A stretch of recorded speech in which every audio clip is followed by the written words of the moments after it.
अंगना में लोट काला नगवा हो, नगवा कैसे के मारी।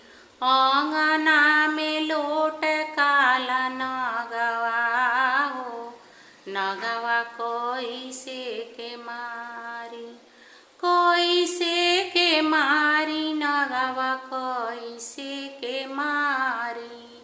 कैसे मैं मारी नगवा कैसे मैं मारी। अंगना में लोटे काला नगवा हो, नगवा कैसे मैं मारी। अंगना में लोटे काला नगवा हो, नगवा कैसे के मारी। कैसे के मारी नगवा कैसे के मारी। कैसे के मारी नगवा कैसे के मारी। पेनले बानी गुरु के कंगनवा हो, नगवा कैसे के मारी। पेनले बानी गुरु के कंगनवा हो, नगवा कैसे के मारी। हो अंगना में लोटे काला नगवा हो, नगवा कैसे के मारी। पेनले बा गुरु के कंगनवा हो, नगवा कैसे के मारी। अंगना में लोटे काला नगवा हो, नगवा कैसे के मारी।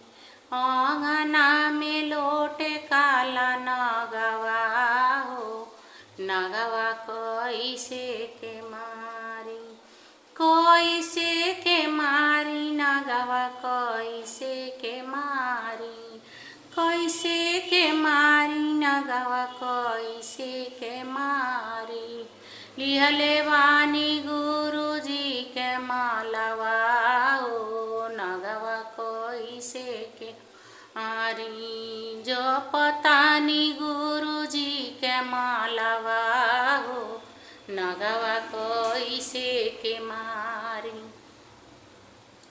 जो पतानी गुरु जी के मालवा हो, नगवा कैसे के मारी। अंगना में लोट काला नगवा हो, नगवा कैसे के मारी। अंगना में लोट काला नगवा हो, नगवा कैसे के मारी। अंगना में लोट काला नगवा हो, नगवा कैसे के मारी। कैसे के मारी नगवा कैसे के मारी। कैसे के मारी नगवा कैसे के मारी।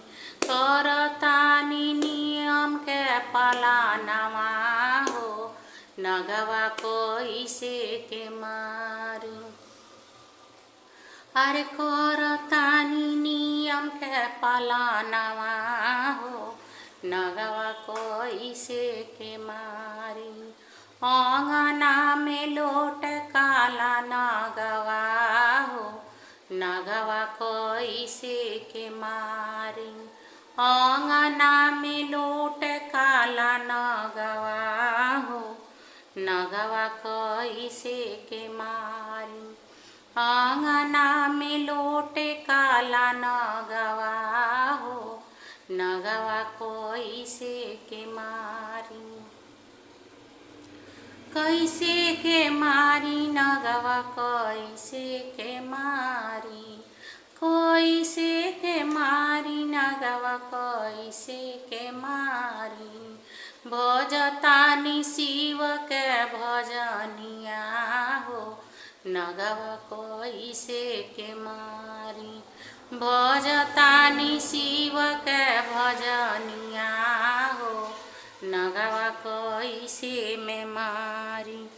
भजतानी शिव के भजनिया हो, नगवा कैसे मैं मारी। भजतानि शिव